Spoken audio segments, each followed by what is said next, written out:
Hello दोस्तों, तो आज हम पढ़ेंगे राउल्ट के नियम के बारे में। ठीक, राउल्ट का नियम कहते किसे हैं? राउल्ट एक वैज्ञानिक थे जिन्होंने उन्होंने अपने एक चीज नियम दिया, ठीक, अपने अनुसार। तो इस नियम के अनुसार किसी विलयन में विलायक के बाष्प दाब के अपेक्षित अवनमन विलय के मोल प्रवाह के बराबर होता है। ठीक, जैसा हमारे पास एक क्या है, जार है। ठीक, इसमें हमने क्या मिलाया? जल। ठीक, क्या मिलाया? जल। अब विलयन में विलायक के बाष्प दाब के अपेक्षित अवनमन में होता है किसी भी चीज का कम होना। ठीक, इसे हमने क्या काम करा? गर्म किया। क्या करा? गर्म। अब हमने इसमें गर्म करने पर इसमें बनी भाप। क्या बनी? भाप। मतलब आपके पास क्या है? बाष्पशील है। ठीक, बाष्पशील। अगर हम बाष्पशील को गर्म करते हैं तो गर्म करने पर क्या निकलेगी? भाप। ठीक, बाष्प। क्या निकलेगी? बाष्प। ठीक, और बाष्प को क्या कह सकते हैं आप? जैसे यहाँ पे हमने क्या लिया? जल। इसे कहते हैं आप भाप। तो वो भाप में बदली। ठीक, अगर हम इसमें चीनी मिला दें, क्या मिला दें? चीनी या फिर नमक।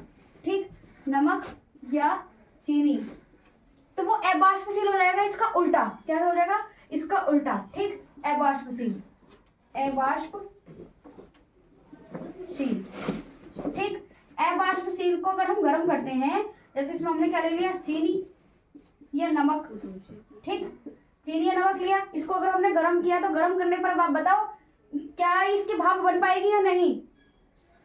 नहीं बन पाएगी। ठीक, इसकी भाप नहीं बनती है। आपने देखा होगा कि किसी भी बर्तन में अगर आप करते हो तो उस नमक और चीनी को कभी डाल के देखना, उसकी भाप नहीं बनती, वो नीचे रह जाता है। ठीक है, इसी को हम क्या कहते हैं? राउल्ट का नियम कहते हैं कि उसमें विलयन में विलायक के बाष्प दाब में, मतलब बाष्प का मतलब ऊपर उड़ जाना। ठीक, बाष्प दाब के अपेक्षित यानी कि दाब लग जाना, बाष्प दाब के अपेक्षित अवनमन विलय के मोल प्रवाह के बराबर होता है। जैसे मैंने आपको बताया था, मोल प्रवाह कहते हैं किसे? किसी भी मोल प्रवाह सांद्रता कम होना। ठीक, विलय की मोल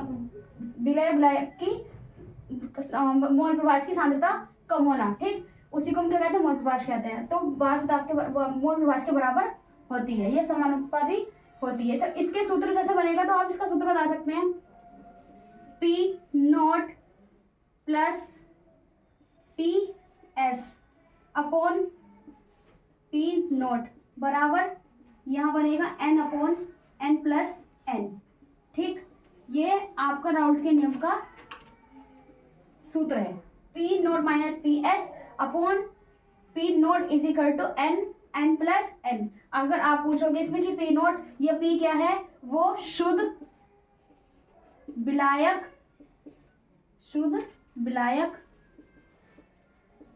का बाष्प दाब।